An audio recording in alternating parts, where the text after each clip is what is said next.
ಪರಿಷತ್ತಿನ ಆಶ್ರಯದಲ್ಲಿ ಇವತ್ತು ಬೆಳಗಾವಿ ಜಿಲ್ಲೆಯ ಶತಮಾನ ಕಂಡ ಸಾಹಿತ್ಯಗಳ ಮಾಲಿಕೆಯ ಉಪನ್ಯಾಸ ಇವತ್ತು ನಮ್ಮ ನಾಡಿನ ಶ್ರೇಷ್ಠ ಧೀಮಂತ ಕವಿ ಎಸ್ ಟಿ ಇಂಚಲ್ ಅವರ ಕುರಿತಾದ ಉಪನ್ಯಾಸ ಕಾರ್ಯಕ್ರಮ ಇದೆ. ಜೊತೆಗೆ ನಾಡಿಗೆ ಸಮಾಜದ ವಿಶೇಷವಾದಂತಹ ಸೇವೆಯನ್ನು ಸಲ್ಲಿಸಿದ ಮಹನೀಯರ ಸನ್ಮಾನ ಕಾರ್ಯಕ್ರಮ. ವೇದಿಕೆಯ ಮೇಲೆ ಶ್ರೀ ದಾನಮಹಾದೇವಿ ಟ್ರಸ್ಟ್ನ ಅಧ್ಯಕ್ಷರಾಗಿರುವುದು ಸಮಾಜಮುಖಿ ಕಾರ್ಯಗಳಿಗೆ ತಮ್ಮನ್ನು ಸಮರ್ಪಿಸಿಕೊಂಡಿರುವ ಅಣ್ಣ ಚಂದ್ರಶೇಖರ್ ಗಂಗಳಗಿಯವರಿಗೆ, ತಾಲೂಕಾ ಸಾಹಿತ್ಯ ಪರಿಷತ್ತಿನ ಅಧ್ಯಕ್ಷರಾಗಿರುವ ಕ್ರಿಯಾಶೀಲರಾದ ಸನ್ಮಾನ್ಯ ಶ್ರೀ ಪ್ರಕಾಶ್ ಅವರಿಗೆ ಸರ್ ಅವರಿಗೆ, ಬೆಳಗಾವಿ ಜಿಲ್ಲಾ ಕನ್ನಡ ಸಾಹಿತ್ಯ ಪರಿಷತ್ತಿನ ಪ್ರಧಾನ ಕಾರ್ಯದರ್ಶಿಗಳು, ನಾವು ಯಾವಾಗಲೂ ಸಮಾಧಾನದ ಸಂಗೂತಿ ಅಂತ ಕರಿತೇನೆ, ಮೆಣಸಿನಕಾಯಿ ಸರ್ ಅವರಿಗೆ ಸನ್ಮಾನವನ್ನು ಸ್ವೀಕರಿಸಲು ಇಲ್ಲಿ ವೇದಿಕೆ ಮೇಲೆ ಉಪಸ್ಥಿತರಿರುವ ನಮ್ಮ ನಾಡಿನ ಒಬ್ಬ ಶ್ರೇಷ್ಠ ಕಲಾವಿದೆಯರಲ್ಲಿ ಒಬ್ಬರಾಗಿರುವಂತಹ ಸರ್ವಮಂಗಳ ಅವರಿಗೆ, ಶ್ರೇಷ್ಠ ಅಧ್ಯಾಪಕಿಯಾಗಿ ಹಲವಾರು ವರ್ಷಗಳಲ್ಲಿ ಸೇವೆ ಸಲ್ಲಿಸಿ ಈಗ ಸಾಹಿತ್ಯಿಕ ಸಾಮಾಜಿಕ ಕಾರ್ಯಗಳಲ್ಲಿ ತಮ್ಮನ್ನು ಸಕ್ರಿಯವಾಗಿ ತೊಡಗಿಸಿಕೊಂಡಿರುವಂತಹ ಡಾಕ್ಟರ್ ಭಾರತಿಯವರಿಗೆ, ಬಹಳ ಮುಖ್ಯವಾಗಿ ಶ್ರೇಷ್ಠ ಕವಿ ಎಸ್ ಟಿ ಇಂಚಲ್ ಅವರ ಸುಪುತ್ರರು ಪ್ರಿನ್ಸಿಪಾಲ್ ಮಲ್ಲಿಕಾರ್ಜುನ್ ಇಂಚಲ್ ಅವರು ಈ ಕಾರ್ಯಕ್ರಮದಲ್ಲಿ ಉಪಸ್ಥಿತರಿದ್ದಾರೆ. ಅವರಿಗೆ ಊರೆಲ್ಲ ಹೇಳಿದರು ಕೇಳಲ್ಲ ಯಾರೆಲ್ಲ ನೋಡಲಿ ಸರ್ವದೇ ಕೇಳಿದ ಹಾಗೆ ಇಲ್ಲಿ ಉಪಸ್ಥಿತರಿರುವಂತಹ ಎಲ್ಲ ಕನ್ನಡ ಮನಸ್ಸುಗಳಿಗೆ ನನ್ನ ಮತ್ತೊಮ್ಮೆ ನನ್ನ ಶರಣಾರ್ಥಿಗಳು. ಪ್ರಥಮದಲ್ಲೇ ನಾನು ಈರ್ವರು ಮಹನೀಯರಿಗೆ, ಬೆಳಗಾವಿ ಜಿಲ್ಲಾ ಕನ್ನಡ ಸಾಹಿತ್ಯ ಪರಿಷತ್ತಿನ ಮಹನೀಯರಿಗೆ, ಜೊತೆಗೆ ಪ್ರಿನ್ಸಿಪಾಲ್ ಮಲ್ಲಿಕಾರ್ಜುನ್ ಇಂಚಲ್ ಸರ್ ಅವರಿಗೆ ಕೃತಜ್ಞತೆಗಳನ್ನು ಅರ್ಪಿಸ್ತೇನೆ ಈ ಒಂದು ಸೌಹಾರ್ದವನ್ನು ಗಮನಿಸಿದ್ದಾರೆ. ಸರ್ ಹೇಳಿದರು, ನಮ್ಮ ಅಂಗಡಿ ಸರ್ ಅವರು ಹೇಳಿದರು, ನಮ್ಮ ಶಿವಾನಂದ ಅವರು ಹೇಳಿದರು, ಬೆರಳೆಣಿಕೆಯಷ್ಟು ಜನ ಈ ಕಾರ್ಯಕ್ರಮದಲ್ಲಿ ಪಾಲ್ಗೊಂಡಿದ್ದಾರೆ ಅಂತ. ಈ ಸರಾಫಿ ಅಂಗಡಿ ಮಾಲಕರಾದ ಚಂದ್ರಶೇಖರ್ ಅಣ್ಣ ಅವರು ಸರಾಫಿ ಅಂಗಡಿ ಎಷ್ಟು ಮಂದಿ ಹುಡುಕಿಬೇಕು, ದೊಡ್ಡ ಶ್ರೀಮಂತರು ಮಾತ್ರ ಹೋಗ್ತಾರೆ, ಅವರು ದಿನ ಹೋಗಲ್ಲ, ಯಾವಾಗ ಹೋಗ್ತಾರೆ ಹಾಗೆ. ಆದರೆ ಕರಿ ಪಲ್ಯ ಬದ್ನಿಕಾಯಿ ತಗೊಳ್ಳಿಗೆ ಮಾತ್ರ ಜನಕಟ್ಟಣೆ ಇರ್ತದೆ. ನಿಜವಾಗಿಯೂ ಕನ್ನಡ ನಾಡನ್ನ ನುಡಿಯನ್ನ ಪ್ರೀತಿಸುವಂತಹ ಮನಸ್ಸುಗಳು ಇಲ್ಲಿವೆ. ನಮಗಂತೂ ಭಾಳ ಜನ ಇದ್ರಲ್ಲಿ ಭಾಷಣ ಮಾಡಿ ನೋಡಿ ಅದ, ಒಬ್ಬಾಕಿಗೆ ಭಾಷಣ ಮಾಡಿ ನೋಡಿ ಅದ, ಕೇಂದ್ರದಾಗ ಸ್ಟೇಷನ್ ಒಳಗೆ ಒಬ್ಬಾಕಿನ ಕೂಡಿಸಿ ಮಾತಾಡ್ಲಿಕ್ಕೆ ಹಚ್ತಾರೆ. ಹಾಗಾಗಿ ಜನ ಇದ್ದಾರೋ ಅದೇನು ಬಾರದು ಅನ್ನೋ ರೀತಿಯಲ್ಲೇ ಇವತ್ತು ನಮಗೆಲ್ಲ ಗೊತ್ತಿರುವ ಹಾಗೆ ಬೆಳಗಾವಿ ಜಿಲ್ಲೆಗೆ ಬಹಳ ದೊಡ್ಡ ವಿದ್ವತ್ ಪರಂಪರೆ ಇದೆ ಅನ್ನುವಂಥದ್ದು. ಇಲ್ಲಿ ಕುಂದಲ್ಗಾರ್ ಅವರು, ನಂದಿಮಠ ಅವರು, ವಿಜಯ ಅಣ್ಣಾರಾಯ ಅವರು, ಆನೆ ಉಪಾಧ್ಯ ಅವರು, ಡಿ ಎಸ್ ಕರ್ಕಿಯವರು, ಕೃಷ್ಣ ಶರ್ಮಾ, ಬೆಡಿಯೇರಿ ಕೃಷ್ಣ ಶರ್ಮಾ ಅವರು, ಸನದಿಯವರು, ಅಕ್ಬರಳ್ಳಿಯವರು, ಡಾಕ್ಟರ್ ಕಂಬಾರ್ ಅವರು, ಬುದ್ಧನ ಹಿಮ್ಮೇಲೆಯವರು, ಈ ಪಟ್ಟಿಯನ್ನು ಬೆಳೀತಾರೆ. ಇವರೆಲ್ಲ ಬಹಳ ಮಹತ್ವದ ಒಂದು ಕೊಡುಗೆಯನ್ನು, ಸಾಹಿತ್ಯಿಕ ಕೊಡುಗೆಯನ್ನು ಕನ್ನಡ ಸಾಹಿತ್ಯಕ್ಕೆ ನೀಡಿ ಕನ್ನಡ ಸಾಹಿತ್ಯವನ್ನು ಶ್ರೀಮಂತಗೊಳಿಸುವುದು ನಮಗೆಲ್ಲ ಗೊತ್ತಿದೆ. ಈ ಸಾಲಿಗೆ ಸೇರಿದಂಥವರು ಇವತ್ತು ಶಿವಕವಿ, ಶ್ರೇಷ್ಠ ಕವಿ ಶಿವಪುತ್ರ ದೇವಪ್ಪ ಇಂಚಲ್ ಅವರೊಬ್ಬ ಶ್ರೇಷ್ಠ ಶಿಕ್ಷಕರಾಗಿ, ಸೃಜನಶೀಲ ಕವಿಯಾಗಿ, ನಾಡು ನುಡಿಯ ಪ್ರೇಮವನ್ನು ಮನಗಳಲ್ಲಿ ತುಂಬಿಕೊಳ್ಳುವ ಧೀಮಂತ ಹೋರಾಟಗಾರರಾಗಿ, ಜೊತೆಗೆ ಗಂಡು ಶೈಲಿಯ ಮಾತಿನಿಂದ ಯುವ ಜನತೆಯಲ್ಲಿ ಶೌರ್ಯವನ್ನು, ಸಾಹಸವನ್ನು ತುಂಬುವ ರೀತಿಯಲ್ಲಿ ಒಳ್ಳೆಯ ಪ್ರಭಾವಪೂರ್ಣವಾಗಿರುವಂತಹ ಮಾತುಗಳನ್ನು ನೀಡುವ ಶ್ರೇಷ್ಠ ವಾಗ್ಮಿಯಾಗಿ, ಚತುರ ಸಂಘಟಕರಾಗಿ, ಜೊತೆಗೆ ಸಹೃದಯಿಯಾಗಿ, ಕುಟುಂಬ ವತ್ಸಲರಾಗಿ, ನಮ್ಮ ಅಂದರೆ ಬಹುಮುಖ ವ್ಯಕ್ತಿತ್ವವನ್ನು ಹೊಂದಿದಂಥವರು ಎಸ್ ಟಿ ಇಂಚಲ್ ಅವರು. ಬಹುಮುಖ ಸಾಧನೆ, ಬಹುಮುಖ ಪ್ರತಿಭೆ, ಬಹುಮುಖ ವ್ಯಕ್ತಿತ್ವ, ಆ ಎಲ್ಲ ಮುಖಗಳಲ್ಲಿಯೂ ಒಂದು ವಿಶೇಷತೆ, ಒಂದು ವಿಭಿನ್ನತೆ ಇರುವುದನ್ನು ನಾವು ಗುರುತಿಸ್ತೇವೆ. ಸುಮಾರು 8 ಮೌಲಿಕ ಕೃತಿಗಳನ್ನು, ಕವನ ಸಂಕಲನಗಳನ್ನು, ಗದ್ಯ ಬರಹಗಳನ್ನು ಎಸ್ ಟಿ ಇಂಚಲ್ ಅವರು ಕನ್ನಡ ಸಾಹಿತ್ಯಕ್ಕೆ ನೀಡಿ ಶ್ರೀಮಂತಗೊಳಿಸಿದ್ದಾರೆ.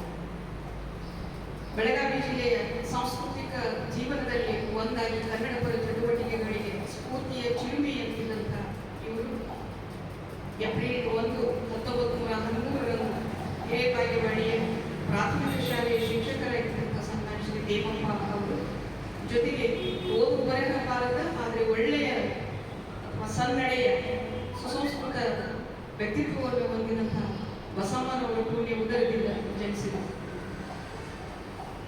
ಏಪ್ರಿಲ್ 7, 1974 ಸ್ವಲ್ಪ ಉಸಿರಾಟದ ತೊಂದರೆಯಿಂದಾಗಿ ಅವರು ಲಿಂಗೈಕ್ಯರಾದರು. ನಿಮ್ಗೆ ಗೊತ್ತಿದೆ, ಇಂಗ್ಲಿಷ್ನಲ್ಲಿ ಒಂದು ಮಾತಿದೆ, it's not growing like a oak tree does make a man better be. ಆಲದ ಮರದ ಹಾಗೆ 100 ವರ್ಷ 1000 ವರ್ಷ ಬೆಳೆದಾಳಕ್ಕೆ ಬೇರುಗಳನ್ನು ಬಿಟ್ಟು ದಶದಿಕ್ಕುಗಳಲ್ಲಿ ರೆಂಬೆ ಕೊಂಬೆಗಳನ್ನು ಚಾಚಿ ಒಂದು ದಿನ ಬಿರುಗಾಳಿಗೂ ಭೂಕಂಪಕ್ಕೂ ಮಳೆಗೂ ಇನ್ಯಾವುದೋ ಕಾರಣಕ್ಕೂ ಉರುಳಿ ಉರುಳಾಗುವುದಕ್ಕಿಂತ ಎಲ್ಲಿ of a day is far better in May, although it will die that night, it is a plant and flower of delight. 100 ವರ್ಷ ಸುಮ್ಮನೆ ಬಾಳುವುದಕ್ಕಿಂತ ಹೂವಿನ ಹಾಗೆ ಒಂದು ದಿನ ಹೂವು ಅರಳುತ್ತದೆ, ತನ್ನ ಬಣ್ಣದಿಂದ ತನ್ನ ವಿನ್ಯಾಸದಿಂದ ನಮ್ಮ ಕಣ್ಮನಗಳನ್ನು ಸಂತೃಪ್ತಿಪಡಿಸುತ್ತದೆ, ಹಿಡಿದವರ ಹಸ್ತ ವಾಸನೆಯಾಗಿ ಮಾಡುತ್ತದೆ, ದೇವರ ಅಡಿಯನ್ನ ಮುಡಿಯನ್ನ ಅದು ಸೇರುತ್ತದೆ. ಹಾಗೆ ಸಂಜೆ ಆಗ್ತಾ ಇದ್ದ ಹಾಗೆ ಅದು ತನಗೆ ಜೀವನವನ್ನು ನೀಡಿದಂತಹ ಜನ್ಮವನ್ನು ಕೊಟ್ಟಂತಹ ಭೂತಾಯಿಯ ಗರ್ಭವನ್ನು ಸೇರ್ತದೆ. ಅಂಥ ಬದುಕು ನಮ್ಮದಾಗಬೇಕು ಅನ್ನುವ ಹಿನ್ನೆಲೆಯಲ್ಲಿ ಕೇವಲ 60 ವರ್ಷಗಳ ಮಾತ್ರ ಹಿಂದಿನ ದಿನಮಾನದಲ್ಲಿ ಅಂದಿನ ಲೆಕ್ಕಾಚಾರದಲ್ಲಿ 60 ವರ್ಷ ಅಂದರೆ ಬಹಳ ಸುದೀರ್ಘ ಅವಧಿ ಅಲ್ಲ. 60 ವರ್ಷಗಳವರೆಗೆ ಸಾರ್ಥಕ ವಸಂತಗಳನ್ನು ಪೂರೈಸಿದಂಥವರು ಕವಿ ಎಸ್ ಟಿ ಇಂಚಲವರು. ಅವರು 6 ವರ್ಷದವರಿದ್ದಾಗ ಹಿರೇಬಾಗೇವಾಡಿಯ ಪ್ರಾಥಮಿಕ ಶಾಲೆಗೆ ಅವರನ್ನು ಸೇರಿಸಿದರು. ನಮಗೆಲ್ಲ ಗೊತ್ತಿದೆ, ಆ ಸಂದರ್ಭದಲ್ಲಿ ಯಾವುದೇ ಅಂಗನವಾಡಿ ಅಥವಾ ಬಾಲವಾಡಿಗಳಿರಲಿಲ್ಲ. ನಮ್ಮ ಮನೆಯ ಅಂಗಳವೇ ಅಂಗನವಾಡಿ, ನಮ್ಮ ಮನೆಯ ಕಟ್ಟೆ ಜಗುಲಿಯೇ ಬಾಲವಾಡಿಯಾಗಿದ್ದಂತಹ ಒಂದು ಸಂದರ್ಭ. ಅವರನ್ನ ಬಾಲ್ಯದಲ್ಲಿ ಅವರ ಮೈಮನಗಳನ್ನು ಹದಪಡಿಸಿ ಮಾನವೀಯತೆಯನ್ನು ದಾನ ನೀಡಿದಂಥವರು ಅವರು ಶ್ರೇಷ್ಠ ಶಿಕ್ಷಕರು ಹೊಳೆಪ್ಪ ಮಾಸ್ತರ್ ಅನ್ನುವಂಥವ್ರು ಹಿರೇಬಾಗೇವಾಡಿಯವರು. ಅವರನ್ನ ಇಂಚಲವರು ನಮ್ಮ ಜೀವನದುದ್ದಕ್ಕೂ ಜೀವನ ಪರ್ಯಂತ ಅತ್ಯಂತ ಶ್ರದ್ಧೆಯಿಂದ ಭಕ್ತಿಯಿಂದ ಗೌರವದಿಂದ ಸ್ಮರಿಸಿಕೊಳ್ತಾ ಇದ್ದಾರೆ. ಶಿವಪುತ್ರನ ಈ ಕವಿ ಇಂಚಲ್ ಅವರು ಸಣ್ಣವರಿದ್ದಾಗ ಬಾಲಕರಿದ್ದಾಗ ಅವರ ಗ್ರಹಣ ಶಕ್ತಿ ಬಹಳಷ್ಟು ಅದ್ಭುತವಾಗಿತ್ತು ಅನ್ನುವುದನ್ನ ಅವರ ಚರಿತ್ರೆಯನ್ನು ಬರೆದಿರುವಂತಹ ವಿ ಎಸ್ ಸನದಿಯವರು, ಡಾಕ್ಟರ್ ಬಸವರಾಜ ಜಗಜೆಪಿಯವರು, ಸಿ ಡಿ ಎಲೆಗಾರ್ ಅವರು ಅನೇಕರು ವ್ಯಕ್ತಪಡಿಸಿದ್ದನ್ನು ನಾವು ನೋಡಿದೆವು. ಅವರ ಓದು ಕಡಿಮೆ, ಆದರೆ ಶಾಲೆಯಲ್ಲಿ ಹೇಳಿದ್ದನ್ನ ಚೆನ್ನಾಗಿ ನೆನಪಿಟ್ಟುಕೊಂಡು ಗಣಿತ ಅಂಕಿ ಸಂಖ್ಯೆಯನ್ನು ಒಳಗೊಂಡು ಗುರುಗಳು ಏನು ಹೇಳ್ತಾರೆ ಅದನ್ನೆಲ್ಲ ನೆನಪಿಟ್ಟುಕೊಂಡು ಪರೀಕ್ಷೆಯಲ್ಲಿ ಬರೀತಾ ಇದ್ರು. ಹಾಗಾಗಿ ಅವರಿಗೆ ಏಕಪಾಠಿ ಅಂತ ಎಲ್ಲರೂ ಕರೀತಾ ಇದ್ರು ಅನ್ನುವಂಥ. ಒಮ್ಮೊಮ್ಮೆ ಇವರೇ ಶಾಲೆಗಳಿಗೆ ವರ್ಗ ಕೋಣೆಯಲ್ಲೇ ವಿದ್ಯಾರ್ಥಿಗಳಿಗೆ ವ್ಯಾಕರಣ ಗಣಿತದಂಥ ವಿಷಯಗಳನ್ನು ಹೇಳಿ, ಈ ಮಾಸ್ತರ್ ಅಂತೇವಲ್ಲ, ಮಾಸ್ತರ್ ಅಂದ್ರೆ ಮಾ ಅಂದ್ರೆ ಜ್ಞಾನ, ಸ್ಥಳ ಅಂದ್ರೆ ಮಟ್ಟ, ಯಾರ ಜ್ಞಾನ ಮಟ್ಟ ಹೆಚ್ಚಿಗಿರುತ್ತದೆ ಅವ್ರಿಗೆ ನಾವು ಮಾಸ್ತರ್ ಅಂತೇವೆ. ಆ ಮಾಸ್ತರ್ಗಳ ಕೆಲಸಗಳನ್ನು ಮೊದಲು ಮಾಡ್ತಾ ಇದ್ರು ಅನ್ನುವಂಥದ್ದು. ಚಿಕ್ಕವರಾಗಿದ್ದಾಗಲೇ ಎಸ್ ಟಿ ಇಂಚಲ್ ಅವರು ಒಳ್ಳೆಯ ವಾಗ್ಮಿಯಾಗಿದ್ದರು, ಮಾತುಗಾರರಾಗಿದ್ದರು. ಒಮ್ಮೆ ಹಿರೇಬಾಗೇವಾಡಿಗೆ ಜಿಲ್ಲಾಧಿಕಾರಿಗಳು ಬಂದಾಗ ಶಾಲಾ ಕಾಲೇಜುಗಳ ವಿದ್ಯಾರ್ಥಿಗಳಿಗಾಗಿ ಭಾಷಣ ಸ್ಪರ್ಧೆಯನ್ನು ಏರ್ಪಡಿಸಿದ್ರು. ಅದರಲ್ಲಿ ಎಸ್ ಟಿ ಇಂಚಲ್ ಅವರು ಪ್ರಥಮ ಸ್ಥಾನವನ್ನು ಪಡೆದು ಬೆಳಗಾವಿ ಜಿಲ್ಲಾಧಿಕಾರಿಯಿಂದ ₹1 ಬಹುಮಾನವನ್ನು ಪಡೆದಿದ್ರು. ಅದನ್ನು ಊರವರೆಲ್ಲ ಅತ್ಯಂತ ಗೌರವದಿಂದ ಸ್ಮರಿಸಿಕೊಳ್ಳುವಂಥದ್ದು. ಇದು ಈ ಒಂದು ಪ್ರಸಂಗ ಅವರೊಬ್ಬ ಶ್ರೇಷ್ಠ ವಾಗ್ಮಿಯಾಗುವುದಕ್ಕೆ, ಮಾತುಗಾರರಾಗುವುದಕ್ಕೆ ಪ್ರೇರಣೆಯನ್ನು ನೀಡಿತು ಅನ್ನುವಂಥದ್ದು. 1926ರಲ್ಲಿ ಹಿರೇಬಾಗೇವಾಡಿಯ ಶಾಲೆಯಿಂದ ವೃತ್ತಿ ಪರೀಕ್ಷೆಗೆ ಕುಳಿತಿದ್ದಂತಹ 26 ವಿದ್ಯಾರ್ಥಿಗಳಲ್ಲಿ ಇವರು ಮೊದಲಿಗರಾಗಿ ಪಾಸ್ ಆಗಿದ್ದಂಥ ಮುಲ್ಕಿ ಪರೀಕ್ಷೆ, ಶಾಲಾಂತ ಪರೀಕ್ಷೆಯಲ್ಲಿ. ಜೊತೆಗೆ ಅವತ್ತು ಬೆಳಗಾವಿ ಜಿಲ್ಲೆಯಿಂದ ಆ ವರ್ಷ 950 ವಿದ್ಯಾರ್ಥಿಗಳು SSLC ಪರೀಕ್ಷೆಗೆ ಕಟ್ಟಿದ್ರು. ಅದರಲ್ಲಿ ಇವರು 6ನೇ ರ್ಯಾಂಕ್ ಪಡೆದು ಪಾಸ್ ಆದಂತಹ ವಿದ್ಯಾರ್ಥಿಗಳು. ಅದರ ಜೊತೆಗೆ ಹಿರೇಬಾಗೇವಾಡಿಯಲ್ಲಿ ಮಾಧ್ಯಮಿಕ ಶಾಲೆ ಇರಲಿಲ್ಲ. ಆ ಸಂದರ್ಭದಲ್ಲಿ ಹೊರಗೂರಿಗೆ ಮಾಧ್ಯಮಿಕ ಶಾಲೆಗೆ ಕಳಿಸುವಲ್ಲಿ ಅವರ ತಾಯಿ ತಂದೆಯರಿಗೆ 2 ಸಮಸ್ಯೆಗಳಿದ್ದವು ಅನ್ನೋದನ್ನು ಚರಿತ್ರೆಯಲ್ಲಿ ಬರೀತಾರೆ. ಒಂದು, ಇರುವ ಮಗನನ್ನ ಹಾಗೆ ಹೊರಗೂರಿನಲ್ಲಿ ಬಿಟ್ಟು ಇರುವುದು ಒಬ್ಬ ಮಗನನ್ನ ಅನ್ನೋ ಚಿಂತೆ ತಾಯಿ ತಂದಿದೆ. ಇನ್ನೊಂದು, ಬಡತನದ ಚಿಂತೆ, ಆರ್ಥಿಕ ಸಮಸ್ಯೆ. ಕಾರಣ ಇಷ್ಟೇ, ಎಸ್ ಟಿ ಇಂಚಲ್ ಅವರ ತಂದೆ ದೇವಪ್ಪ ಅವರು ಅವರಿಗೆ ಆಗ ಕೇವಲ 6 ರೂಪಾಯಿ ಪ್ರಾಥಮಿಕ ಶಾಲಾ ಶಿಕ್ಷಕರಿಗೆ 6 ರೂಪಾಯಿ ಸ್ಯಾಲರಿ ಇತ್ತು, ಅವರಿಗೆ ಪಗಾರ ಸಂಬಳ ಇತ್ತು. ಹಿರಿಯರು ಗಳಿಸಿದಂಥ ಸುಮಾರು 1-2 ಎಕರೆ ಜಮೀನಿತ್ತು. ತಮ್ಮ ನಿವೃತ್ತಿಯಿಂದ ಬಂದಂತಹ ಹಣವನ್ನು ಜಮೀನು ಖರೀದಿಗಾಗಿ ಈಗಾಗಲೇ ಅವರು ಉಪಯೋಗಿಸಿಕೊಂಡಿದ್ರು. ಹೀಗಾಗಿ ಒಂಥರ ಅವ್ರ ಕೈ ಖಾಲಿಯಾಗಿದ್ದಂತಹ ಸಂದರ್ಭ. ಪಿಂಚಣಿ ಹಣದಲ್ಲೇ ಕುಟುಂಬ ನಿರ್ವಹಣೆಯನ್ನು 6 ಜನ ಮಕ್ಕಳು, 4 ಹೆಣ್ಮಕ್ಳು, 2 ನಮ್ಮ ಶಿವಪುತ್ರ ಎಸ್ ಡಿ ಸರ್ ಅವರು, ಶಿವನಾಯಕ್ ಅನ್ನುವಂಥ ಇನ್ನೊಬ್ಬರು ಮಗ, 6 ಜನ. ಅದಕ್ಕೆ ಪಿಂಚಣಿ ಹಣದಲ್ಲಿ ಕುಟುಂಬ ನಿರ್ವಹಣೆಯನ್ನು ಮಾಡಬೇಕಾದಂಥ ಒಂದು ಸಂದರ್ಭ. ಅದಕ್ಕೆ ಏನು ಮಾಡೋದು, ಮಗನನ್ನ ಬೇರೆ ಊರಿನಲ್ಲಿ ಇರುವಂತಹ ಮಾಧ್ಯಮಿಕ ಶಾಲೆಗೆ ಪ್ರವೇಶವನ್ನು ದೊರಕಿಸುವುದೇ ಬೇಡವೇ ಅನ್ನುವಂಥ ಒಂದು ವಿಚಾರದಲ್ಲಿ 1 ವರ್ಷ ಕಳೆದು ಹೋಗಿರಬೇಕು. ಆ ತಾಯಿಯವರಿಗೆ, ರಸಮ್ಮನವರಿಗೆ, ಮಗ ಚೆನ್ನಾಗಿ ಓದಬೇಕು, ಬಹಳಷ್ಟು ಓದಬೇಕು, ಒಳ್ಳೆಯ ನೌಕರಿಯನ್ನು ಪಡಿಬೇಕು, ಜಗಜ್ಯೋತಿಯಾಗಿ ಬೆಳೆಯಬೇಕು ಅನ್ನುವಂಥ ಏನೆಲ್ಲ ಕನಸು ಆಶೆ ಇದ್ದಂಥ ಸಂದರ್ಭ. ಹಾಗಾಗಿ ಅವರು ತಮ್ಮ ತವರು ಮನೆ ಹುಬ್ಬಳ್ಳಿಯಲ್ಲಿ ಆಗಿದ್ದಂತಹ ಮಾಧ್ಯಮಿಕ ಶಾಲೆಗೆ ತಮ್ಮ ಮಗನನ್ನ ಕಳಿಸಿದರು. ಮುಂದೆ ಕೆಲವೇ ದಿನಗಳಲ್ಲಿ ಧಾರವಾಡದ ಕರ್ನಾಟಕ ಹೈಸ್ಕೂಲ್ನಲ್ಲಿ ಪ್ರವೇಶ ಪಡೆದು ಅಲ್ಲಿಯೂ ಕೂಡ ಎಸ್ ಡಿ ಅವರು ತಮ್ಮ ಪ್ರತಿಭೆಯನ್ನು ತೋರಿದು ಪ್ರಗತಿಯನ್ನು ತೋರಿಸಿದರು. ಮುಂದೆ ಬೆಳಗಾವಿಯ ಜಿಎ ಹೈಸ್ಕೂಲಿನಿಂದ 1932ರಲ್ಲಿ SSLC ಪಾಸ್ ಆದರು. ಅಲ್ಲಿಯವರೆಗೆ ಬಹಳ ಮಹತ್ವದ ಒಂದು ಸಂಗತಿ ಅಂದರೆ ಪ್ರತಿಭಾನ್ವಿತರಾಗಿದ್ದಂತಹ ಶಿವಪುತ್ರ ಇಂಚಲ್ ಅವರು ತಮ್ಮ ವಿದ್ಯಾರ್ಥಿ ಜೀವನದುದ್ದಕ್ಕೂ ಶಿಷ್ಯ ವೇತನವನ್ನು ಪಡೆದರು ಅನ್ನುವಂಥ. ಆಗ ಆ ಸಂದರ್ಭದಲ್ಲಿ ಬಡ ಜಾಣ ವಿದ್ಯಾರ್ಥಿಗಳಿಗಾಗಿ ಕೊಲ್ಲಾಪುರದ ರಾಜಾರಾಮ್ ಪದವಿ ಕಾಲೇಜಿನಲ್ಲಿ ವಿಶೇಷವಾದಂತಹ ಸೌಲಭ್ಯಗಳಿದ್ದು ಅದನ್ನು ತಿಳಿದು BA ಕೋರ್ಸಿಗೆ ಅಲ್ಲಿ ಟೀಚರ್ಗಳಿಗೆ ಪ್ರವೇಶವನ್ನು ಪಡೆದು ಹೋಗುವಾಗ ಬಸಮ್ಮನವರು ತಾವು ಕೂಡಿಸಿಟ್ಟಂತಹ ಹುಡಿಗಾಸನ್ನೆಲ್ಲ ಮಗನಿಗೆ ಕೊಟ್ಟು ಆಶೀರ್ವಾದ ಮಾಡಿದರು ಅನ್ನುವಂಥ. ಅದರ ಜೊತೆಗೆ ಒಬ್ಬರು ಇಟಿಗಿ ಅನ್ನುವರು ಇಂಚಲ್ ಅವರಿಗೆ ತಮ್ಮ ತನುಮನದಿಂದ ಎಲ್ಲ ಸಹಾಯ ಸಹಕಾರವನ್ನು ಆ ಸಂದರ್ಭದಲ್ಲಿ ಕೊಲ್ಲಾಪುರದ ರಾಜಾರಾಮ್ ಕಾಲೇಜಿನಲ್ಲಿ ವಿದ್ಯಾರ್ಥಿಯಾಗಿದ್ದಾರೆ ನೀಡಿದರು ಅನ್ನುವಂಥ ಅವರ ಎಸ್ ಡಿ ಇಂಚಲ್ ನಿರಂತರವಾಗಿ ಸ್ಮರಿಸ್ತಾ ಇದ್ದರು. ಹಾಗೆಯೇ ರಾಜಾರಾಮ್ ಕಾಲೇಜಿನಲ್ಲಿ ಓದುತ್ತಿದ್ದಾಗ ಎಸ್ ಡಿ ಇಂಚಲ್ ಅವರು ತಮ್ಮ ಜ್ಞಾನದ ಕಲಿಕೆಯನ್ನು ಕ್ಷಿತಿಜವನ್ನು ವಿಸ್ತರಿಸಿಕೊಂಡರು. ಕಾರಣಷ್ಟೇ ರಾಜಾರಾಮ್ ಕಾಲೇಜಿನಲ್ಲಿ ದೊಡ್ಡ ಗ್ರಂಥಾಲಯ, ವಾಚನಾಲಯ, ಎಲ್ಲ ಭಾಷೆ ವಿಷಯಗಳಿಗೆ ಸಂಬಂಧಿಸಿದಂಥ ಅನೇಕ ಒಳ್ಳೊಳ್ಳೆಯ ಗ್ರಂಥಗಳು, ಅದರ ಜೊತೆಗೆ ಒಳ್ಳೆಯ ಅಧ್ಯಾಪಕರು, ಪ್ರಧಾನದ ಅಧ್ಯಾಪಕರು ಆ ಕಾಲೇಜಿನಲ್ಲಿ ಇದ್ದರು. ಹಾಗಾಗಿ ಅಲ್ಲಿ ನಮ್ಮ ಪ್ರಾಚೀನ ಮತ್ತು ಅರ್ವಾಚೀನ ಕಾವ್ಯ ಪರಂಪರೆಯನ್ನು ಚೆನ್ನಾಗಿ ಅಧ್ಯಯನವನ್ನು ಮಾಡಿದರು. ರಾಜಾರಾಮಿಯ ಒಂದು ವಾರ್ಷಿಕ ಪತ್ರಿಕೆಯಲ್ಲಿ ಕೊಲ್ಲಾಪುರದ ರಾಜಾರಾಮ್ ಕಾಲೇಜಿನಲ್ಲಿ ಆ ವಾರ್ಷಿಕ ಪತ್ರಿಕೆಗೆ ನಿರಂತರವಾಗಿ ಎಸ್ ಡಿ ಇಂಚಲ್ ಅವರು ಕವನಗಳನ್ನು, ಲೇಖನಗಳನ್ನು ಬರೀತಾ ಇದ್ರು. ಹಾಗೆ ಬರೆದಾಗ ಸಂತೋಷಪಟ್ಟು ಅದನ್ನು ತಮ್ಮ ಬಾಲ್ಯದ ಒಬ್ಬ ಪ್ರೀತಿಯ ಮೇಷ್ಟ್ರಾಗಿದ್ದಂತಹ ಹೊಳೆಪ್ಪನವರಿಗೆ, ತಮ್ಮ ತಾಯಿ ತಂದೆಗಳಿಗೆ ತೋರಿಸಿ ಅಭಿಮಾನ ಪಡ್ತಾ ಇದ್ರು ಅನ್ನುವಂಥದ್ದು. 2 ವರ್ಷ ಅಲ್ಲಿದ್ದು 1934ರಲ್ಲಿ ಲಿಂಗರಾಜ್ ಕಾಲೇಜಿನಲ್ಲಿ ಪ್ರವೇಶ ಪಡೆದು 38ರಲ್ಲಿ ಲಿಂಗರಾಜ್ ಕಾಲೇಜಿನಿಂದ BA ಪದವಿಯನ್ನು ಪಡೆದರು. ಬಹಳ ಮುಖ್ಯವಾದದ್ದು ಅಂದರೆ ಹಿರೇಬಾಗೇವಾಡಿಯಿಂದ BA ಪದವಿ ಅಥವಾ ಒಂದು ಪದವಿಯನ್ನು ಪಡೆದಂತಹ ಪ್ರಥಮ ಪದವೀಧರರು ಎಸ್ ಡಿ ಇಂಚಲ್ ಅವರು. ಊರಿಗೆಲ್ಲ ಆ ಸಂದರ್ಭದಲ್ಲಿ ಸಂಭ್ರಮ. ಗೆಳೆಯರಾದಂಥವರು ಇದು ಮೊದಲನೆಯವರಾಗಿ ಈ ಊರಿಗೆ BA ಪಾಸ್ ಮಾಡಿದೀಯಾ, ನಮ್ಮ ಪಾರ್ಟಿ ಕೊಡಬೇಕು ಸಾಮಾನ್ಯವಾಗಿ ಕೇಳ್ತಿರ್ತಾರಲ್ಲ. ಕೇಳಿದಾಗ ತಮ್ಮ ತಂದೆಯವ್ರಿಗೆ ಒಂದು 100 ರೂಪಾಯಿ ಕೊಡ್ಲಿಕ್ಕೆ ಎಸ್ ಡಿ ಇಂಚಲ್ ಅವರು ಕೇಳಿದರು. ನನಗೀಗ ಹೇಳಿದ ಹಾಗೆ ಫಿನಾನ್ಷಿಯಲಿ ಟೈಟ್ ಕಾರ್ನರ್, ಆರ್ಥಿಕ ಸ್ಥಿತಿ ಚೆನ್ನಾಗಿರಲಿಲ್ಲ. ಅವರು ನಿರಾಕರಿಸಿದ್ರು. ಜೊತೆಗೆ ಅವರು ಪಡೆದ ಪದವಿಯ ಬಗ್ಗೆ ತಂದೆಯವರು ಯಾವ ಮೂಡ್ನಲ್ಲಿದ್ರು ಗೊತ್ತಿಲ್ಲ, ಬಹಳ ಹಗುರವಾಗಿ ಮಾತನಾಡಿದ್ರು. ಇವರು ಬಹಳಷ್ಟು ಸಿಟ್ಟು ಬಂತು. ಅವ್ರ ಪತ್ನಿ ಬಸಮ್ಮನವರು ಮಗುಗೆ ಏನೇ ಇರಲಿ 100 ರೂಪಾಯಿ ಕೊಡಲೇಬೇಕು ಅಂತ ಬಹಳ ಒತ್ತಾಯ ಮಾಡಿದ್ರಿಂದ ಇಂಚಲ್ ಅವರು ತಂದೆಯವರು ದೇವಪ್ಪನವರು ಒಂದು 100 ರೂಪಾಯಿ ಕೊಟ್ಟರು. ಇವರು ಬಹಳ ಸಿಟ್ಟು ಬಂದಿತ್ತು. ನೀವು 100 ರೂಪಾಯಿ ಅದಕ್ಕೆ ಬೇಡಬೇಕು ಅಂತ ಹೇಳಿ ಅದನ್ನು ಅವ್ರ ಮುಂದೆ ಹರಿದು ಹಾಕಿ ಬೆಳಗಾವಿಗೆ ಬಂದು ಹೈಸ್ಕೂಲ್ನಲ್ಲಿ ಶಿಕ್ಷಕರಾಗಿ ಸೇವೆಯನ್ನು ಕೈಗೊಂಡು ಸಂಬಳ ಬರುವವರೆಗೆ ತಂದೆಯ ಮುಖ ನೋಡುವುದಿಲ್ಲ ಅನ್ನುವಂಥ ಸಂಕಲ್ಪ ಮಾಡಿದರು. ನೌಕರಿ ಗಿಟ್ಟಿಸಿ ಸಂಬಳವನ್ನು ಪಡೆದುಕೊಂಡೇ ಮತ್ತೆ ಅವರು ಹಿರೇಬಾಗೇವಾಡಿಗೆ ಹೋದರು. ಒಬ್ಬ ಪ್ರತಿಭಾನ್ವಿತ ಅಧ್ಯಾಪಕರು ಅವರಾಗಿದ್ದರು ಅನ್ನುವಂಥ. ಬಹಳ ಅವರ ವ್ಯಕ್ತಿತ್ವದ ಒಂದು ಬಹಳ ಮುಖ್ಯವಾದಂತಹ ಅಂಶ ಅಂದರೆ ಶಿಸ್ತು ಮತ್ತು ಸಂಯಮ. ವೇಷಭೂಷಣ ಇರ್ತಿರಬಹುದು,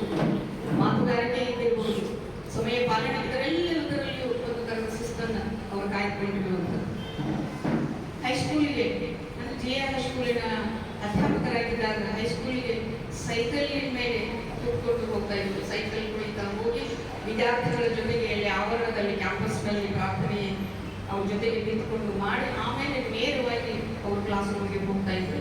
ಒಳ್ಳೆಯ ಬೋಧನೆ ಮತ್ತು ಶಿಸ್ತಿನ ವ್ಯಕ್ತಿತ್ವದಿಂದಾಗಿ ಅತ್ಯಂತ ಅಲ್ಪಾವಧಿಯಲ್ಲೇ ಅತ್ಯಂತ ಕಡಿಮೆ ಅವಧಿಯಲ್ಲೇ ಅವರು ವಿದ್ಯಾರ್ಥಿಗಳ ಮೆಚ್ಚುಗೆಯನ್ನು ಗಳಿಸಿದರು. ನಮಗೆಲ್ಲ ಗೊತ್ತಿರುವ ಹಾಗೆ ಎಸ್ ಪಿ ಇಂಚಲ್ ಅವರು ಅವರ ಒಂದು ಪ್ರಕಾಂಡ ಪಾಂಡಿತ್ಯ ಇದ್ದಿರಬಹುದು, ಆಳವಾದಂತಹ ಅಧ್ಯಯನ ಇದ್ದಿರಬಹುದು, ಭಾಷೆಯ ಮೇಲೆ ಅವರಿಗಿದ್ದಂತಹ ಪ್ರಭುತ್ವ ಇದ್ದಿರಬಹುದು, ಜೊತೆಗೆ ಬಹಳ ಸೃಜನಶೀಲವಾಗಿದ್ದಂತಹ ಚಿಂತನಶೀಲವಾಗಿದ್ದಂತಹ ಅವರ ವಿಷಯ ನಿರೂಪಣೆಯ ಒಂದು ಶಕ್ತಿ ಇದ್ದಿರಬಹುದು. ಈ ಎಲ್ಲ ಕಾರಣಗಳಿಂದಾಗಿ ಅತ್ಯಲ್ಪ ಅವಧಿಯಲ್ಲಿ ಅವರು ವಿದ್ಯಾರ್ಥಿಗಳ ಗಮನವನ್ನು ಸೆಳೆದರು. ಅದಕ್ಕೆ ಅವರಿಗೆ ಕಲಿಸುವ ಗುರು ಅಂತ ವಿದ್ಯಾರ್ಥಿಗಳು ಕರೀತಿದ್ರು. A good teacher is one who doesn't teach it all ಅನ್ನುವಂಥ ಒಂದು ಮಾತಿದೆ. ನಿಜವಾದ ಶಿಕ್ಷಕನು ಏನನ್ನೂ ಕಲಿಸುವುದಿಲ್ಲ, ಮತ್ತೇನ್ ಮಾಡ್ತಾನೆ ಅವರು. ಒಳ್ಳೆಯ ವಾತಾವರಣವಿರುವಲ್ಲಿ ವೈದ್ಯರು ಬದುಕುವುದಿಲ್ಲ ಅಂತ ಹೇಳ್ತೇವಲ್ಲ, ಹಾಗೆ a good teacher is one who doesn't teach it all, ಕಲಿಸುವುದಿಲ್ಲ, ಕಲಿಯುವ ಹಾಗೆ ವಿದ್ಯಾರ್ಥಿಗಳಿಗೆ ಪ್ರೇರಣೆಯನ್ನ ಮಾಡ್ತಾನೆ. ಹೇಗೆ ಅಂದ್ರೆ ತನ್ನ ನಡೆನುಡಿಗಳಿಂದ ಆಚಾರ ವಿಚಾರಗಳಿಂದ ಅವ್ರು ನೋಡೇ ಕಳ್ಕೊಂಡಿರ್ಬೇಕು. ಅವ್ರು ಬರುವ ರೀತಿ, ಅವ್ರು ಕೂಡುವ ರೀತಿ, ಅವ್ರು ಮಾತನಾಡುವಂತ ಒಂದು ಕ್ರಮ, ಅವರ ವೇಷಭೂಷಣ, ಅವರ ನಡವಳಿಕೆ, ಇದನ್ನೆಲ್ಲ ನೋಡಿ ನೋಡಿ ನೋಡಿ ವಿದ್ಯಾರ್ಥಿಗಳು ತಮಗೆ ಕಲ್ಕೊಂಡಿರ್ಬೇಕು. ನೇರವಾಗಿ ನಿಜವಾದಂತಹ ಅಧ್ಯಾಪಕರು ಕಲಿಸುವುದಿಲ್ಲ ಅನ್ನುವ ಹಿನ್ನೆಲೆಯಲ್ಲಿ ಎಸ್ ಪಿ ಇಂಚಲ್ ಅವರು ಒಬ್ಬ ಆದರ್ಶ ಅಧ್ಯಾಪಕರಾಗಿದ್ದನ್ನ ನಾವು ನೋಡ್ತೇವೆ.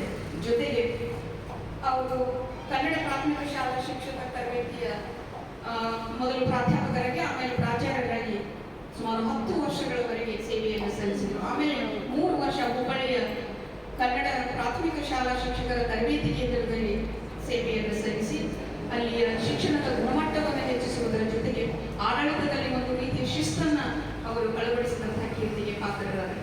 1940ರಲ್ಲಿ ಶಿಕ್ಷಣ ಇಲಾಖೆಯಲ್ಲಿ ಸಹಾಯಕ ಶಿಕ್ಷಣಾಧಿಕಾರಿಯಾಗಿ 1940ರಲ್ಲಿ ಸರ್ಕಾರದಿಂದ ಶಿಕ್ಷಣ ಇಲಾಖೆಯಲ್ಲಿ ಸಹಾಯಕ ಶಿಕ್ಷಣಾಧಿಕಾರಿಯಾಗಿ ಸೇವೆ ಸಲ್ಲಿಸುತ್ತಿದ್ದಾಗ ಅವರ ತಂದೆಯವರಿಗೆ ಸ್ವಲ್ಪ ಅನಾರೋಗ್ಯ ಉಂಟಾಯಿತು. ಮೇಲಾಧಿಕಾರಿಗಳಿಗೆ ರಜೆ ಕೊಡುವಂತೆ ಸಾಕಷ್ಟು ವಿನಂತಿ ಮಾಡಿದರು. ಹೃದಯದಿಂದ ಮೇಲಾಧಿಕಾರಿ ಬಹಳ ನಿಷ್ಠುರರಾಗಿದ್ದರಿಂದ ಇವರಿಗೆ ರಜೆಯನ್ನು ಕೊಡಲಿಲ್ಲ. ಸಿಟ್ಟು ಬಂದು ಬೇಸರ ಪಟ್ಟು ಸರ್ಕಾರಿ ನೌಕರಿಗೆ ತಿಲಾಂಜಲಿಯನ್ನಿತ್ತು ಅವರು ರಾಜೀನಾಮೆಯನ್ನು ನೀಡಿದರು ಅನ್ನುವಂಥ ಮಾತು. ತನ್ನ ತಂದೆಯ ಅನಾರೋಗ್ಯ ಪೀಡಿತನಾಗಿ ತನ್ನ ತಂದೆಯ ಸೇವೆಯನ್ನು ಮಾಡುವುದಕ್ಕೆ ಒಂದ್ಸಲ ಸೆಟ್ಕೊಂಡು ಬಂದಿದ್ರು. ಈಗ ಅದೇ ತಂದೆಯ ಸೇವೆಯನ್ನು ಮಾಡುವುದಕ್ಕಾಗಿ ಸರ್ಕಾರಿ ನೌಕರಿಗೆ ರಾಜೀನಾಮೆಯನ್ನು ನೀಡಿದಂತಹ ಒಬ್ಬ ಸಾರ್ಥಕ ಪುತ್ರ ಎಸ್ ಪಿ ಇಂಚಲ್ ಅವರು. ಆಮೇಲೆ ಕೆಎಲ್ಇ ಸಂಸ್ಥೆಯ ಬಾಗಿಲನ್ನು ತಟ್ಟಿದ್ರು. ಈಗಾಗಲೇ ಅನೇಕ ವರ್ಷಗಳ ಸೇವೆಯನ್ನು ಸಲ್ಲಿಸಿದ್ರು. ಬಹಳ ದೊಡ್ಡ ಕವಿಯಾಗಿ ಈಗ ಅವರು ರೂಪುಗೊಂಡಿದ್ರು, ಹೆಸರು ಮಾಡಿದ್ರು. ಕೆಎಲ್ಇ ಸಂಸ್ಥೆ ಒಳ್ಳೆಯವರನ್ನು ಯಾವಾಗಲೂ ಪೋಷಿಸುವಂತ, ಕೆಎಲ್ಇ ಸಂಸ್ಥೆಯಲ್ಲಿ ಸಾವಿರ ಒಳ್ಳೆಯ ಶಿಕ್ಷಕರಾಗಿ ಹೋಗಿದ್ದಾರೆ. ಆದರೆ 1000ದ ಒಬ್ಬರೇ ಶಿಕ್ಷಕ ಅಂದ್ರೆ ಎಸ್ ಪಿ ಇಂಚಲ್ ಅವರು. ಅವರು ಸಲ್ಲಿಸಿದಂತಹ ಸೇವೆಯನ್ನ ಅವರು ಶ್ರದ್ಧೆಯಿಂದ ಹೈಸ್ಕೂಲ್ನಲ್ಲಿ ಪದವಿ ಪೂರ್ವ ಮಹಾವಿದ್ಯಾಲಯದಲ್ಲಿ ನುಡಿದದ್ದನ್ನು ಪರಿಗಣಿಸಿ ಕೆಎಲ್ಇ ಸಂಸ್ಥೆ ಅವರಿಗೆ ರೆಡ್ ಕಾರ್ಪೆಟ್ ಕೆಂಪು ಹಾಸಿ ಅವರನ್ನು ಸ್ವಾಗತಿಸಿದ್ದು. 1941ರಿಂದ 1955ರವರೆಗೆ ಪದವಿ ಪೂರ್ವ ಕಾಲೇಜಿನ ಪ್ರಾಚಾರ್ಯರಾಗಿ ಎಸ್ ಪಿ ಇಂಚಲ್ ಅವರು ಸೇವೆಯನ್ನು ಸಲ್ಲಿಸಿದರು. ಅವರಿಗೆ 1964ರಲ್ಲಿ ರಾಜ್ಯ ಮಟ್ಟದ ಆದರ್ಶ ಶಿಕ್ಷಕ ಪ್ರಶಸ್ತಿ, 1966ರಲ್ಲಿ ರಾಷ್ಟ್ರ ಮಟ್ಟದ ಆದರ್ಶ ಶಿಕ್ಷಕ national award and state award as a best teacher ಅಂತ ಹೇಳಿ ಅವರಿಗೆ ಸಿಕ್ಕಿರುವಂಥದ್ದು. ಅವರ ಒಂದು ಪ್ರತಿಭೆಗೆ, ಪಾಂಡಿತ್ಯಕ್ಕೆ, ಶೈಕ್ಷಣಿಕ ಸೇವೆಯ ಒಂದು ಉತ್ಕೃಷ್ಟತೆಗೆ ಹಿಡಿದ ಕನ್ನಡಿಯಾಗಿದೆ ಎಂಬುದನ್ನು ನಾವಿಲ್ಲಿ ಗಮನಿಸಬಹುದು. ಇಂಚಲರ ನಾಡು ನುಡಿಯ ಪ್ರೇಮ ಬಹಳಷ್ಟು ಆದರ್ಶವಾಗಿರುವಂಥದ್ದು. ಹೇಳ್ತಾರೆ, reads that the man was so dead who never to himself had said this on my own my native land. ಯಾರು ಇದು ನನ್ನ ನಾಡು, ಇದು ನನ್ನ ನುಡಿ, ಇವರು ನನ್ನ ನಾಡುಗಳು ಅಂತ ಅಭಿಮಾನ ಕೊಡುವುದಿಲ್ಲ, ಅಕ್ಕರತೆ ಕೊಡುವುದಿಲ್ಲ, ಅವರು ಏನನ್ನಾದರೂ ಒಳ್ಳೆಯದನ್ನ ಮಾಡುವುದಿಲ್ಲ, ಅವರೇನಾದರೂ ಮರಣಿಸಿದರೆ 2 ಸಲ ಮರಣಿಸಿದಂತೆ. ಒಂದು ಭೌತಿಕ ಸಾವು ನಮಗೆಲ್ಲ ಬರುವಂತಹದ್ದು, ಒಂದಿಲ್ಲ ಒಂದು ದಿನ ಅಂದ್ರೆ ಪಂಚಮಹಾಭೂತಗಳಿಂದ ಆಗುತ್ತೆ. ಈ ಶರೀರ ಪಂಚಮಹಾಭೂತಗಳಲ್ಲಿ ಲೀನವಾಗುವಂಥದ್ದು ಬಹಳಷ್ಟು ಕಡ್ಡಾಯವಾಗಿರುವಂಥದ್ದು, ಸಹಜವಾಗಿರುವಂಥದ್ದು, ಸ್ವಾಭಾವಿಕವಾಗಿರುವಂಥದ್ದು, ಅದು ಬೇಕಾಗಿರುವಂಥದ್ದು. ಇನ್ನೊಂದು ಸಾವು ಮಾನಸಿಕ ಮೆಂಟಲ್ ಡೆತ್ ಅಂತ ನಾವು ಹೇಳ್ತೇವೆ. ಕೆಲವು ಮೊನ್ನೆ ಆ ಹೆಣ್ಣು ಇದಾದ್ರಲ್ರಿ ಯಾರು ತಿಳ್ಬಿಡು ಅಂದ್ರೆ ಅವ್ರು ಯಾರ ಮನಸ್ಸು ಉಳಿದಿಲ್ಲ. ಯಾಕೆ ಉಳಿದಿಲ್ಲ ಅಂದ್ರೆ ಯಾರು ಏನು ಒಳ್ಳೆಯದನ್ನು ಮಾಡಿಲ್ಲ, ಮಾನಸಿಕ ಸಾವು. ಅದಕ್ಕೆ ನಾಡು ನುಡಿಯ ಅಭಿಮಾನ ನಮ್ಮನ್ನು ಇವತ್ತು ಕೀರ್ತಿ ಶೇಷರನ್ನಾಗಿ ಅಮರರನ್ನಾಗಿ ಮಾಡುತ್ತೆ ಎಂಬುವ ಹಿನ್ನೆಲೆಯಲ್ಲಿ ತಮ್ಮ ನರನಾಡುಗಳಲ್ಲಿ ಮೈಮನಗಳಲ್ಲಿ ನಾಡು ನುಡಿಯ ಪ್ರೇಮವನ್ನು ತುಂಬಿಕೊಂಡಿದ್ದಂಥವರು ಎಸ್ ಟಿ ಇಂಚಲವರು. ಈ ನಾಡು ನುಡಿಯ ಪ್ರೇಮವನ್ನು ಅವರು ತಮ್ಮ ನರನಾಡಿಗಳಲ್ಲಿ ತುಂಬಿಕೊಳ್ಳುವುದಕ್ಕೆ ಇನ್ನೊಂದು ಕಾರಣ ಅಂದರೆ ಎಳೆ ವಯಸ್ಸಿನಲ್ಲಿ ಹೊಳೆಪ್ಪ ಮಾಸ್ತರವರು, ಆಮೇಲೆ ಬೇರೆ ಬೇರೆ ಕಾಲೇಜುಗಳಲ್ಲಿ ಹೈಸ್ಕೂಲ್ನಲ್ಲಿ ಸಾಲಿ ರಾಮಚಂದ್ರರಾಯ್ ಅಂತವರು, ಶಬ್ಬಾಸ್ ಜೋಶಿ ಅಂತವರು, ಜೆ ಹೈಸ್ಕೂಲ್ನಲ್ಲಿ ಕೃಷ್ಣಕುಮಾರ್ ಕಲ್ಲೂರ್ ಅಂತವರು, ಶ್ರೀನಿವಾಸ ಅಯ್ಯಂಗಾರ್ ಅಂತವರು, ಶ್ರೀ ಬಸವನಾಳಂತಹ ಬಹಳ ಅಪೂರ್ವವಾಗಿದ್ದಂತಹ ಕನ್ನಡ ವಿದ್ವಾಂಸರ ಒಂದು ಮಾರ್ಗದರ್ಶನ ಅವರಿಗೆ ದೊರಕಿದ್ದರಿಂದ ಅವರ ಪ್ರೀತಿ, ಕನ್ನಡ ಪ್ರೀತಿ ಏನಿದೆಯಲ್ಲ ಅದು ಸಂಪೂರ್ಣವಾಗಿ ಜಾಗೃತಗೊಂಡಿತ್ತು ಅನ್ನೋದನ್ನು ನಾವು ನೋಡ್ತೇವೆ. KLE ಸಂಸ್ಥೆಯು ಕೂಡ ಅದು ಯಾವಾಗಲೂ ಕನ್ನಡದ ಪೋಷಕ ಮತ್ತು ಕನ್ನಡದ ಪ್ರಸಾರಕರಾಗಿ ಇವತ್ತು KLE ಸಂಸ್ಥೆ ಕೆಲಸ ಮಾಡ್ತಾ ಇದೆ. ಹಾಗಾಗಿ ಇಂಚಲರ ಕನ್ನಡ ಪ್ರೀತಿಯನ್ನು ಅದು ಮುಮ್ಮಡಿಗೊಳಿಸಿದ್ದನ್ನು ನೋಡ್ತೇವೆ. ಹಾಗಾಗಿ ಎಸ್ ಟಿ ಇಂಚಲ್ ಅವರು ಈ ಎಲ್ಲ ಪ್ರೇರಣೆಗಳಿಂದಾಗಿ ಕನ್ನಡಿಗರಲ್ಲಿ ಕನ್ನಡ ಜಾಗೃತಿಯನ್ನು, ಕನ್ನಡತನದ ಜಾಗೃತಿಯನ್ನು ಉಂಟು ಮಾಡುವಲ್ಲಿ ಬಹಳಷ್ಟು ಯಶಸ್ಸನ್ನು ಪಡೆದಿತ್ತು.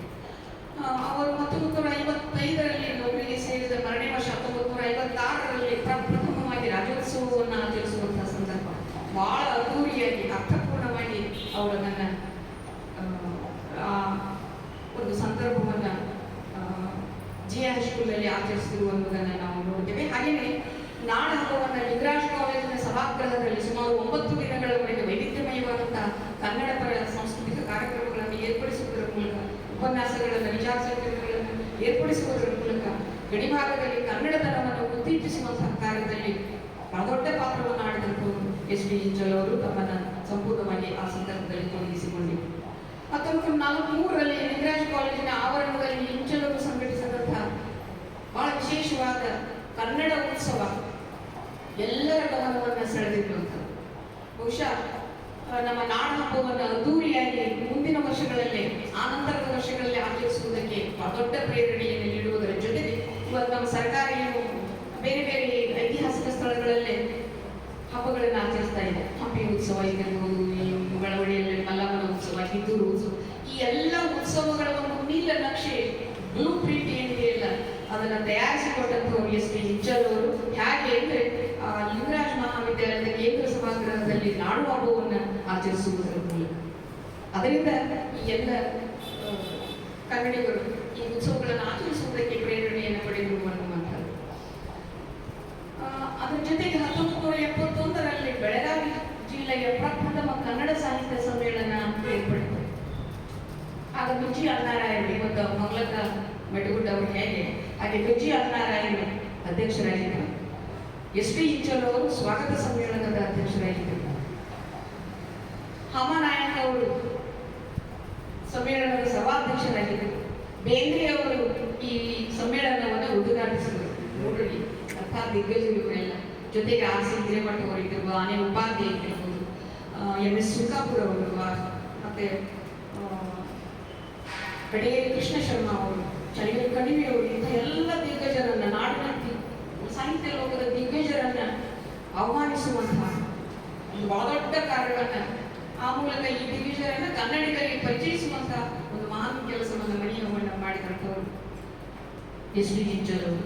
ಒಂದರ್ಥದಲ್ಲಿ ಆ ಬೆಳಗಾವಿ ಜಿಲ್ಲೆಯ ಪ್ರಪ್ರಥಮ ಬೆಳಗಾವಿ ಜಿಲ್ಲೆಯ ಕನ್ನಡ ಸಾಹಿತ್ಯ ಸಮ್ಮೇಳನ ಅಖಿಲ ಭಾರತ ಸಾಹಿತ್ಯ ಸಮ್ಮೇಳನಕ್ಕೆ ಸರಿಸಮವಾಗಿತ್ತು ಅನ್ನುವಂತಹ ಒಂದು ಅಭಿಪ್ರಾಯವನ್ನು ಅನೇಕ ಕನ್ನಡಿಗರು ವ್ಯಕ್ತಪಡಿಸಿದ್ದನ್ನು ನಾವು ನೋಡ್ತೇವೆ. ಜೊತೆಗೆ ನಾನು ಈಗ ಹೇಳಿದ ಹಾಗೆ ಎಸ್ ಟಿ ಇಂಚಲ್ ಅವರು ಕುಟುಂಬ ವತ್ಸಲರು, ಮನೆ ಗೆದ್ದು ಮಾರು ಗೆಲ್ಲುವಂಥವರು.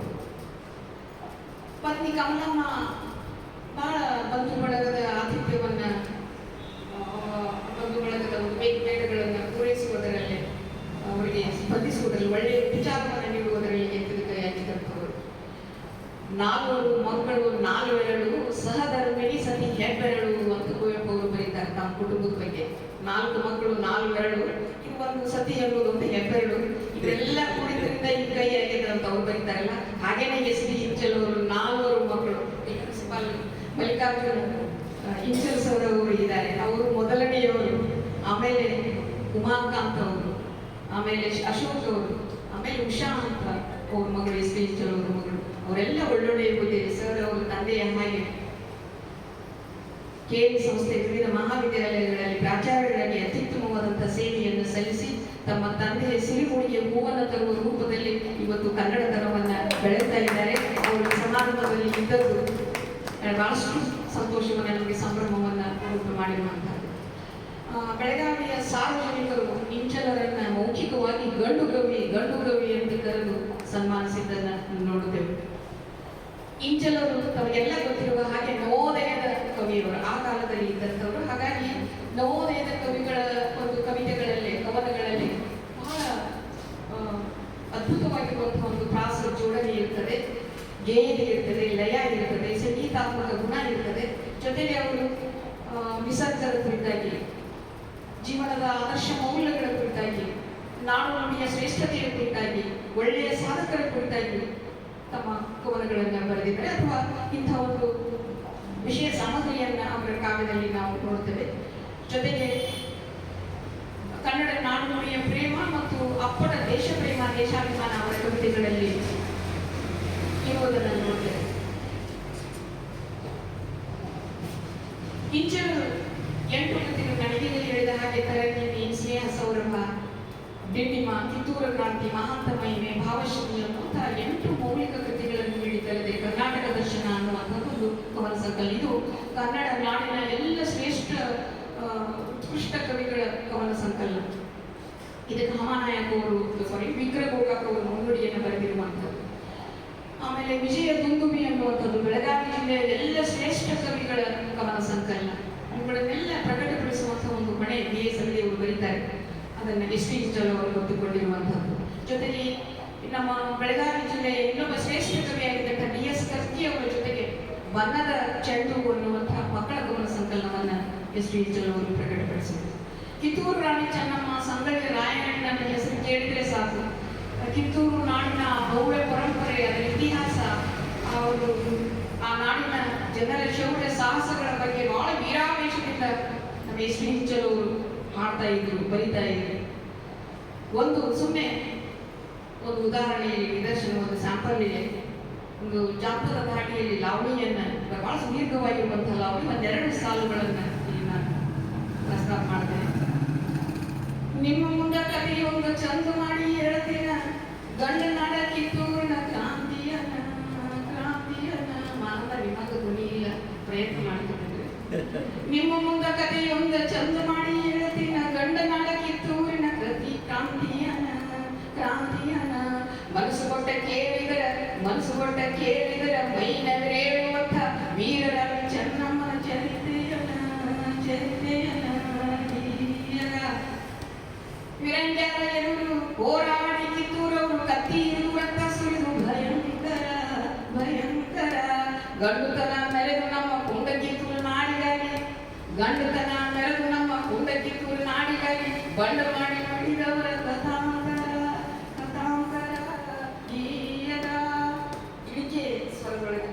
ಮೊದಲಾಯ್ತು ಆಗ ಸಂಸ್ಥಾನ, ಅವರಿಂದ ರಾಜ್ಯ ಸ್ಥಾಪನ, ಅಂದಿನಿಂದ ಬಂತು ಅದೇ ಸಮಾನ, ತಲೆಯಿಂದ ತಲೆಗೆ ಸಂತಾನ, 12 ಜನರ ದೊರೆತಾನ, ಕನ್ನಡದ ವೀರ ಚೇತನ. ನಿಮ್ಮ ಮುಂದ ಕಥೆಯೊಂದ ಚಂದ ಮಾಡಿ ಹೇಳ್ತೇನ, ಗಂಡನಾಡ ಕಿತ್ತೂರಿನ ಕ್ರಾಂತಿಯನ್ನ. ಬಹಳ ವೀರಾವೇಶದಿಂದ ಸುಶ್ರಾವ್ಯವಾಗಿ ಏನು ಜನ ಮೈ ಮರೆತರು ಅವರ ಆ ವೀರಗೀತೆಗಳನ್ನ ಅವರೇ ಬರೆದು ಹಾಡ್ತಾ ಇದ್ರು ಅನ್ನುವಂಥ. ಜೊತೆಗೆ ಶತಾಯುಷಿ ಮಹಾಂತಜನ ಕುರಿತಾಗಿ ನಮ್ಮ ಚಂದ್ರಶೇಖರ್ ಬೆಂಬಳಿಗೆ ಅವರು ಪ್ರಸ್ತಾಪನೆ ಬಂದವರಿಗೆ, ಸರ್ ಸಿದ್ದರಾಮಯ್ಯನವರು ಪ್ರಸ್ತಾಪನೆ ಬಂದವರಿಗೆ, ಶತಾಯುಷಿ ಮುರುಗೋಡದ ಮಹಾಂತಜನ ಕುರಿತಾಗಿ ಗರತಿಯರ ಹಾಡು, ತಿರುಪತಿಯ ಒಂದು ಧಾಟಿಯಲ್ಲಿ ಅವರು ಬರೆದ ಮಹಾಂತ ಮಹಿಮೆ ಅನ್ನುವಂಥ ಒಂದು ಸಂಕಲನದಲ್ಲಿ, ಮುರುಗೋಡ ಅಜ್ಜನ ಮನದಾಗ ನೆನೆದರ, ಮುರುಗೋಡ ಅಜ್ಜನ ಮನದಾಗ ನೆನೆದರ, ಬಂದ ಬರಸಿಡಿಲು ಕಡೆಗಾಗಿ ಮಾಂತೇಶ ಹರಸಿದ ಹರಕೆ ಸ್ಥಿರವಾಗಿ.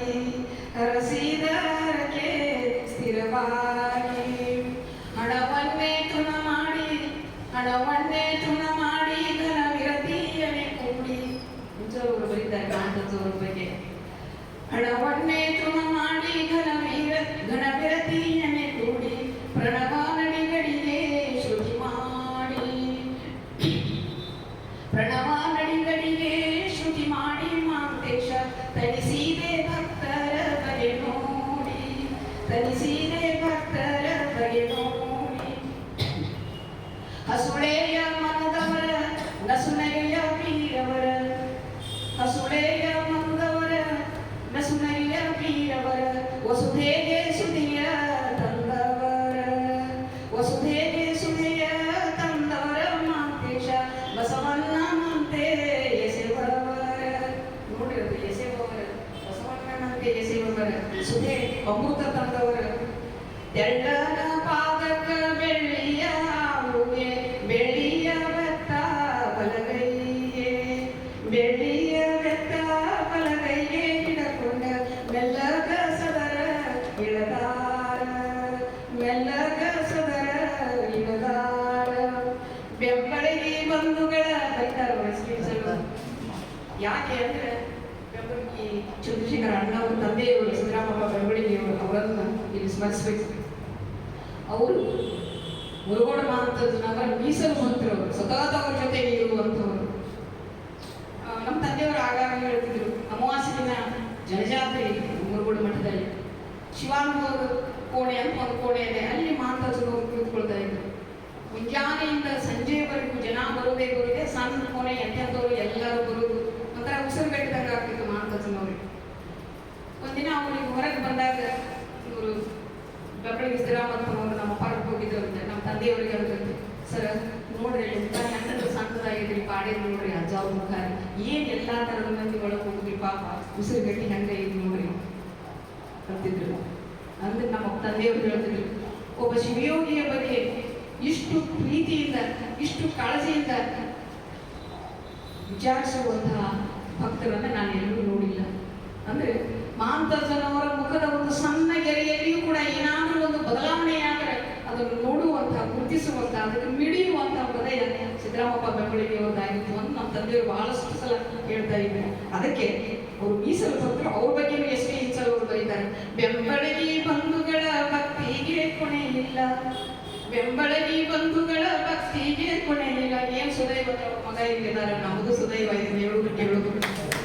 ಬೆಂಬಳಗಿ ಬಂಧುಗಳ ಭಕ್ತಿಗೆ ಕೊನೆ ಇಲ್ಲ, ಇಂಬಾಗಿ ಸೇವೆ ಸರಿಸ್ಯಾರ, ಇಂಬಾಗಿ ಸೇವೆ ಸರಿಸ್ಯಾರ ಮಾಂತೇಶ ನಂಬಿದ ಅವರಿಗೆ ಒಲಿದಾರ. ಇವರೆಲ್ಲ ಇಷ್ಟು ಎತ್ತರಕ್ಕೆ ಬೆಳೆಯುವುದಕ್ಕೆ ಮಹಾಂತಜ್ಜನ ಕೃಪೆ. ಅದನ್ನು ಎಷ್ಟೇ ಇಂಚಲು ರವಿಗೆ ಕಾಣದನ್ನು ಕವಿ ಕಾಣಿಸ್ತಾನೆ ಅನ್ನುವ ಹಿನ್ನೆಲೆಯಲ್ಲಿ ಬರೀತಾರೆ. ಇಂಬಾಗಿ ಸೇವೆ ಸರಿಸ್ಯಾರ ಮಾಂತೇಶ ನಂಬಿದ ಅವರಿಗೆ ಒಲಿದಾರ, ಭಕ್ತರ ಬಯಕೆಯ ನಿತ್ಯದಿ ಸಲ್ಲಿಸ್ಯಾರ, ಭಕ್ತರ ಬಯಕೆಯ ನಿತ್ಯದಿ ಸಲ್ಲಿಸ್ಯಾರ. ಹತ್ತಿರ ಕರೆದು ಹರಸ್ಯಾರ, ಹತ್ತಿರ ಕರೆದು ಹರಸ್ಯಾರ ಮಾಂತೇಶ ಎತ್ತವರ ಹಂಗ ಸರಿವ್ಯಾರ, ಎತ್ತವರ ಹಂಗ ಸರಿವ್ಯಾರ. ಮುರುಗೋಡ ಮಹಾಂತಜ್ಜನವರು ಅಲ್ಲಿ ಯಾತ್ರಾರ್ಥಿಗಳಿಗೆ ಉಳ್ಕೊಳಿಕೆ ಕೋಲೆಗಳವರಲ್ಲಿ ರಾತ್ರಿ ಮಕ್ಕಳು ಮರಿ ಇದ್ದವರು ಏನಾರ ಅವ್ರ ಮಕ್ಕಳು ಅಳುವುದಕ್ಕೂ ಮಾಡ್ಲಿಕ್ಕಂದ್ರ ಅಲ್ಲಿ ಬಾಗಿಲು ಮುಂದೆ ಹೋಗಿ ಮಹಾಂತಜ್ಜನವರು ರಾತ್ರಿ ಏನ್ ನೋಡ್ರಿವಾ ಯಾಕೋ ಕೂಸು ಭಾಳ ಅಳಾಕತ್ತದ, ಅದಕ್ಕೆ ಗಾಸಿ ಬಿಸಿ ಆಗಿರ್ಬೇಕು, ಎಲ್ಲ ಪ್ರಯಾಣದಾಗಿಲ್ಲ, ತಗೋಲ್ವಾ ಇದನ್ನ ಎಣ್ಣೆ ತಗೋರಿ ಬಿಸಿನೀರು ಮಾಡಿ ಸೇವಕರು ಹೇಳ್ತಿದ್ರು. ಅವ್ರು ಬಿಸಿನೀರು ಕಾಸ್ಕೊಂಡು ಕೂಸನ್ನ ಸ್ವಲ್ಪ ಎರಳಿ ಅಂದ್ರೆ ತಣ್ಣಗಂಡು ಮಲ್ಕೋತಾವು. ಅದಕ್ಕೆ ಅವ್ರು ಬರೀತಾರೆ, ಇದನ್ನೆಲ್ಲ ನೋಡಿರ್ಬೇಕು ಈಗ ಶ್ರೀ ಇಂಚಲವರು. ಅದಕ್ಕೆ ಅವರು ಹತ್ತಿರ ಕರೆದು ಹರಿಸ್ಯಾರ ಮಾಂತೇಶ ಎತ್ತವರ ಹಂಗ ಸರಿವ್ಯಾರ. ಇದು ಮಾಂತೇಶ ಅವರು ಇದ್ದಾರೆ, ಮಾಂತೇಶ ಅವರು. ಅದಕ್ಕೆ ಕಾಶ್ಮೀರದ ಮೇಲೆ ಪಾಕಿಸ್ತಾನ ದಾಳಿಯನ್ನು ಮಾಡಿದಂತಹ ಸಂದರ್ಭದಲ್ಲಿ ಅಂಥ ಮೈ ನೆಬರೆ ನಾವು ರಕ್ತ ಕುದಿಬೇಕು. ಎಷ್ಟು ವೀರಾವೇಶದಿಂದ ಅವರು ವೀರಗೀತೆಗಳನ್ನು ಕೊಳ್ಳಿರಿ ಬಂಡರೆ ಕೋವಿಯ ಕೈಗೆ ಕಳ್ಳರು ಹೊಕ್ಕರು ಮನೆಯಲ್ಲಿ. ಎಟ್ರ ಗಾಣಿಯೊಳಗಿಂದ ಅವ್ರಿಗೆ ಪಂಟ ಎದ್ದಿರ್ಬೋದು ನೋಡ್ರಿ. ಕೊಳ್ಳಿರಿ ಬಂಡರೆ ಕೋವಿಯ ಕೈಗೆ ಕಳ್ಳರು ಹೊಕ್ಕರು ಮನೆಯಲ್ಲಿ, ತಳ್ಳಿರಿ ಭಯವನ್ನು ತಾಳಿರಿ ಛಲವನ್ನು, ಸಿಡಿಯಲಿ ಗುಂಡು ಗಡಿಯಲ್ಲಿ ಭಾರತ ರಕ್ಷಣೆ ಅದು ನಮ್ಮಯ ಹೊಣೆ, ಭಾರತ ರಕ್ಷಣೆ ಅದು ನಮ್ಮಯ ಹೊಣೆ. ಸಾಗಿ ರಣರಂಗದ ಕಡೆಗೆ ಜನ್ಮಭೂಮಿ ಭಾರತದ ಭದ್ರತೆಗೆ ಸಲ್ಲಿಸಿ ಬಿಸಿನ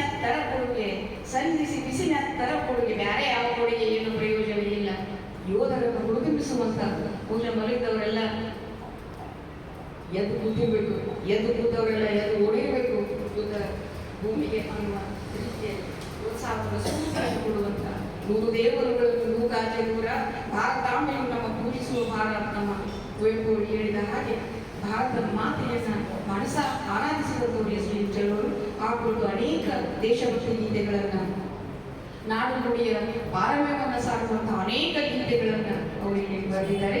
ಇವರ ಎಲ್ಲ ಕವಿತೆಗಳನ್ನು ಎಸ್ ಡಿ ಇಂಚಲ ಸ್ಮಾರಕ ಸಮಿತಿಯ ಮಾಡಿಕೊಂಡಿದ್ದಾರೆ. ನನಗೆ ಈ 4 ವರ್ಷಗಳಿಂದ ಎಸ್ ಡಿ ಇಂಚಲ ಸ್ಮಾರಕ ಸಮಿತಿಯ ಅಧ್ಯಕ್ಷೆಯಾಗಿ ಅಳಿಲು ಸೇವೆಯನ್ನು ಸಲ್ಲಿಸುವಂತಹ ಸೌಭಾಗ್ಯವನ್ನು ಕಲ್ಪಿಸಿಕೊಟ್ಟಂತವರು ಇಲ್ಲಿರುವಂತಹ ಪ್ರಿನ್ಸಿಪಾಲ್ ಮಲ್ಲಿಕಾರ್ಜುನ ಇಂಚಲ ಸರ್ ಅವರು. ಈ ಸ್ಮಾರಕ ಸಮಿತಿಯ ವತಿಯಿಂದ ಸುಮಾರು 250ಕ್ಕೂ ಹೆಚ್ಚು ಪುಟ ವ್ಯಾಪ್ತಿಯನ್ನು ಹೊಂದಿದಂತಹ ಅವರ ಸಮಗ್ರ ಕಾವ್ಯ ಸಂಪುಟವನ್ನು ಹೆಚ್ಚು ಎಸ್ ಡಿ ಇಂಚಲ ಸ್ಮಾರಕ ಸಮಿತಿಯವರು ಪ್ರಕಟ ಮಾಡಿದ್ದಾರೆ. ಪ್ರಕಟ ಇನ್ ದ ಸೆನ್ಸ್ ನಮ್ಮ ಚಿಂಚಣಿ ಅಲ್ಲಂಪುರ ಸ್ವಾಮೀಜಿಯವರು ಅದನ್ನು ಪ್ರಕಟಿಸಿದ್ದಾರೆ. ಬಿ ಎಸ್ ಗವಿಮಠ ಅವರು ಅದನ್ನು ಸಂಕಲಿಸಿಕೊಟ್ಟಿದ್ದಾರೆ. ಇದು ಬಹಳ ಮಹತ್ವದ ಒಂದು ಸಂಗತಿ ಅನ್ನುವಂಥದ್ದು. ಆ ಹಿನ್ನೆಲೆಯಲ್ಲಿ ಇವತ್ತು ಆದರ್ಶ ಶಿಕ್ಷಕರಾಗಿ, ಒಬ್ಬ ದಕ್ಷ ಆಡಳಿತಗಾರರಾಗಿ, ಶ್ರೇಷ್ಠ ಕವಿಯಾಗಿ, ಉಜ್ವಲ ಕನ್ನಡಾಭಿಮಾನಿಯಾಗಿ, ಉತ್ತಮ ಸಮಾಜ ಸೇವಕರಾಗಿ, ಅನೇಕ ಸಂಘ ಸಂಸ್ಥೆಗಳ ಸಂಸ್ಥಾಪಕರಾಗಿ, ಪದಾಧಿಕಾರಿಯಾಗಿ ಎಸ್ ಡಿ ಇಂಚಲವರು ನಮ್ಮ ನಾಡಿಗೆ, ನಮ್ಮ ನುಡಿಗೆ ಸಲ್ಲಿಸಿದಂತಹ ಸೇವೆ ಸಂಸ್ಮರಣೀಯ. ನಾನು ಇದೀಗ ಹೇಳಿದ ಹಾಗೆ ಎಸ್ ಡಿ ಇಂಚಲ ಸ್ಮಾರಕ ಸಮಿತಿ ಪ್ರತಿ ವರ್ಷ ರಾಜ್ಯ ಮಟ್ಟದ ಕಾವ್ಯ ಪುರಸ್ಕಾರವನ್ನು ಎಸ್ ಡಿ ಇಂಚಲ ಅವರ ಸ್ಮರಣೆಯಲ್ಲಿ ಕೊಡ್ತಾ ಬಂದಿದೆ. ಈಗಾಗಲೇ ಸುಮಾರು 17 ರಾಜ್ಯ ಮಟ್ಟದ ಕವಿಗಳು 5,000 ರೂಪಾಯಿ ಜೊತೆ ಫಲಕ ಇವನ್ನೆಲ್ಲ ಪಡೆದಿದ್ದಾರೆ. ಈಗ ಒಂದು ಬದಲಾವಣೆಯ ಜೊತೆಗೆ ನಮ್ಮ ತಂದೆಯವರಿಗೆ ಎಸ್ ಡಿ ಇಂಚಲ ಅವರು ಬಹಳ ಸ್ನೇಹ. ನಮ್ಮ ತಂದೆಯವರ ಎದುರಿಗೆ ವ್ಯಕ್ತಪಡಿಸಿದ್ರು, ನಿಮ್ಮ ಜೊತೆಗೆ ನಂದು ಒಂದು ಸ್ಮಾರಕ ಸಮಿತಿಗೆ ದೇಣಿಗೆಯನ್ನು ನಮ್ಮ ಮಗಳು ಕೊಡ್ತಾಳೆ, ಅದನ್ನು ಸೇರಿಸಿಕೊಳ್ರಿ ಅಂತ. ಈಗ ಅದನ್ನು ಜಾಯಿಂಟ್ ಆಗಿ ನಾವು ಕವಿ ಎಸ್ ಡಿ ಇಂಚಲ್ ಮತ್ತು ಕವಿ ವಿಶ್ವಲಕ್ಷ್ಮಿ ಮಾಡಿ ಸ್ಮಾರಕ ಸಮಿತಿಯನ್ನು ಇದನ್ನು ಪರಿವರ್ತನೆ ಮಾಡಿ ಎಲ್ಲ ಒಂದು ನೋಂದಣಿ ಕಾರ್ಯಗಳೆಲ್ಲ ಮುಗಿದಿದೆ. ಈ ವರ್ಷದಿಂದ ನಾವು ಕವನ ಸಂಕಲನಗಳನ್ನು ಆಹ್ವಾನ ಮಾಡುವುದಿದೆ. ಇದು ಒಂದು ಕೂಡ ಬಹಳಷ್ಟು ಸಂತೋಷವನ್ನು, ಸಂಭ್ರಮವನ್ನು ಉಂಟು ಮಾಡುವಂಥದ್ದು. ಈ ಸಂದರ್ಭದಲ್ಲಿ ಎಸ್ ಡಿ ಇಂಚಲ್ ಅವರ ಸಾಧನೆ, ಅವರ ಜೀವನ ಮತ್ತು ಸಾಧನೆ ಎರಡು ಬಹಳಷ್ಟು ಅಪೂರ್ವವಾದಂಥವು. ಇಲ್ಲಿ ಕೊಟ್ಟಿರುವಂತಹ ಅತ್ಯಲ್ಪ ಸಮಯದಲ್ಲಿ ಸುಮಾರು 35 ಮಿನಿಟ್ ಆಯಿತು. ಎಷ್ಟು ಹೊತ್ತು ಹೇಳಿದ್ರು ಮುಗಿಯದ ಹಾಡು ಮುಗಿಯುವುದಿಲ್ಲ, ಜ್ವಾಳ ಮುಗಿತಾವ. ಆ ಹಿನ್ನೆಲೆಯಲ್ಲಿ ಅವರ ಜೀವನದ ಸಾಧನೆ ನಮಗೆಲ್ಲ ಸ್ಫೂರ್ತಿಯನ್ನು ನೀಡುವಂಥದ್ದು, ನೀಡಲಿ ಅನ್ನುವಂತಹ ಆಶಯವನ್ನು ಈ ಸಂದರ್ಭದಲ್ಲಿ ವ್ಯಕ್ತಪಡಿಸ್ತಾ ಅವಕಾಶವನ್ನು ಕಲ್ಪಿಸಿಕೊಟ್ಟಂತಹ ಕನ್ನಡ ಸಾಹಿತ್ಯ ಪರಿಷತ್ತಿನ ಮಹನೀಯರಿಗೆ, ಇಂಚಲ ಸ್ಮಾರಕ ಸಮಿತಿ ಪದಾಧಿಕಾರಿಗಳಿಗೆ ಈ ಎಲ್ಲ ಮಾತುಗಳನ್ನು, ಬಹುಶಃ ನನ್ನ ಮಾತುಗಳನ್ನು ತಿದ್ದುವಂಥ, ಎಲ್ಲ ತಪ್ಪುಗಳನ್ನು ತಿದ್ದುವಂಥ ಅಧಿಕಾರ ಪ್ರಿನ್ಸಿಪಾಲ್ ಮಲ್ಲಿಕಾರ್ಜುನ ಇಂಚಲ ಸರ್ ಅವರಿಗೆ ಇದೆ. ಕೇಳಿದಂಥ ಈ ಮಾತುಗಳಿಗೆ ನಿಮ್ಮ ಬಂಗಾರದ ಕಿವಿಗಳನ್ನು ಕೊಟ್ಟಿರುವ ನಮಗೆ ಮತ್ತೊಮ್ಮೆ ಕೃತಜ್ಞತೆಗಳನ್ನು ಅರ್ಪಿಸ್ತೇನೆ. ನಮಸ್ಕಾರ.